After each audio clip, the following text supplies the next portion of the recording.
Denver 7 On Demand is brought to you by Ferguson and BAC Appliance Center, the best in bath, kitchen, and lighting for your home.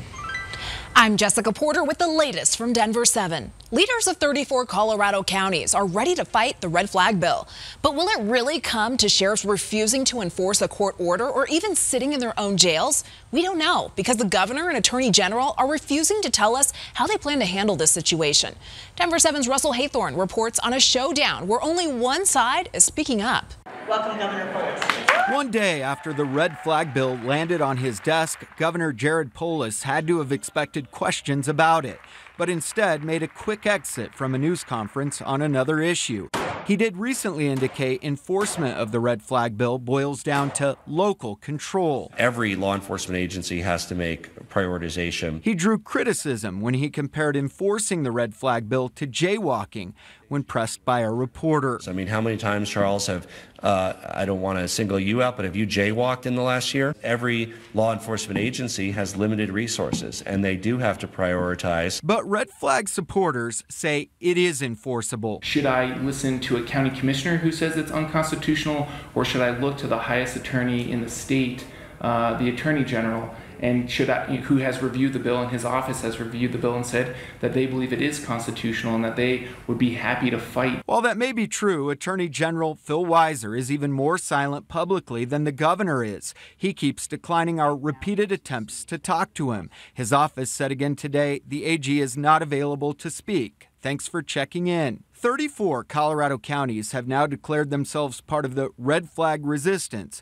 Former Weld County Sheriff turned State Senator John Cook says if sheriffs dig their heels in on this, it is certainly within their authority. Sheriffs have discretion on what laws they enforce and which ones they don't. You know, they can say, we don't enforce speeding 1 mile over the limit because we have other priorities like burglars and child molesters and drug dealers. But CU Denver criminology professor Mark Pogrebin says while priorities are one thing, we know that the police use discretion every day in the street, administratively, that's fine. Ignoring the law, claiming it's a constitutional issue, is bogus. I say, look at every arrest you made in the last week and tell me if there's not a constitutional issue on arrest, search, and seizure. We have it all the time. Everybody knows that. Russell Haythorne, Denver 7.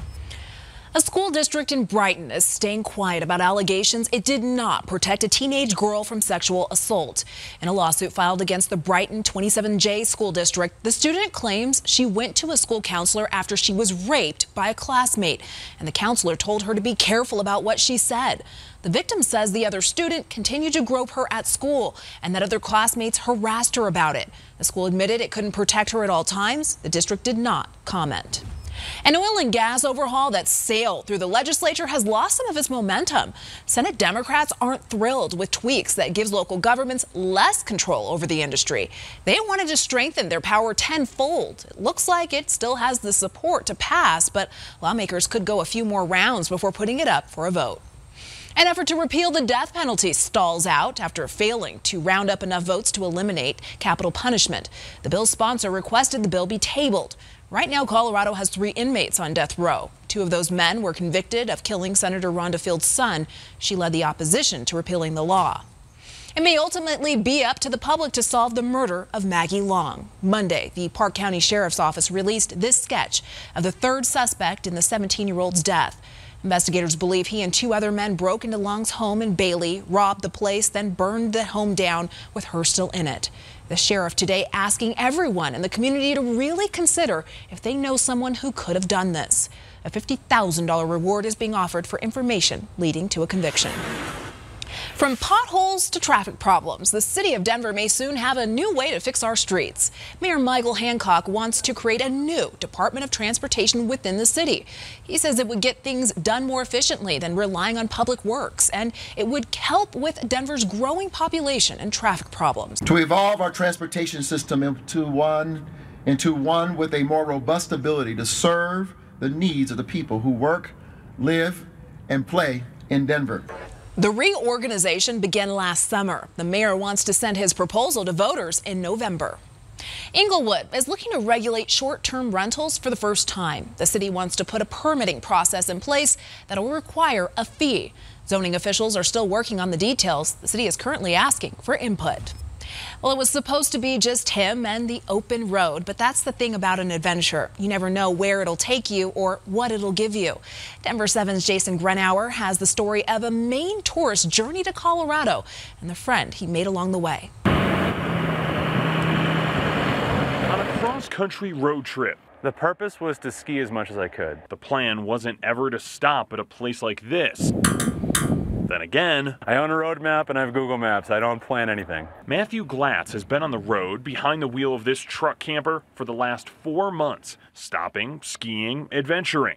In January, that trip brought him to a trail in northern Colorado's Poudre Canyon. Got about 200 or 300 yards of a trailhead and I found a dog. Malnourished and scared, Glatz brought the dog to CSU's vet center, who brought her to the Humane Society in Larimer County for a month of treatment and rehab. She had a non-healing wound on her face, and then we found porcupine quills in there. We then found out that she had heartworm disease, and we treated her for 1 month with an antibiotic. A prior owner was located, but they had moved, and Amelia needed a new home. I knew that they'd give me a call when she was ready, and when she was ready, I'd make the drive. And drive he did, 1,100 miles for this moment. Hey. Well, they hadn't seen each other for a few months. Do I smell the same? Oh, yes. She warmed up, and soon these two, with the help of some treats, had the reunion they both hoped for. We're about to start an adventure together. It's going to take a lot of time and effort on both of our behalves. For many people, taking a road trip is a chance to find things, find new places, find yourself, or in this case, find a new best friend. It's going to be a long, lovely friendship, I think. In Loveland, I'm Jason Grenauer, Denver 7. Such a sweet story. And from the First Alert Weather Center, here is a look at your forecast. Showers return tomorrow with a high of 57 degrees. Then we'll jump back into the 60s. 65 Thursday, 67 Friday for opening day, and then the rain returns for the weekend. This has been your Denver 7 On Demand update. Thank you for joining us. Check back here later tonight for another update and download the Denver 7 app for breaking news and alerts. I'm Jessica Porter.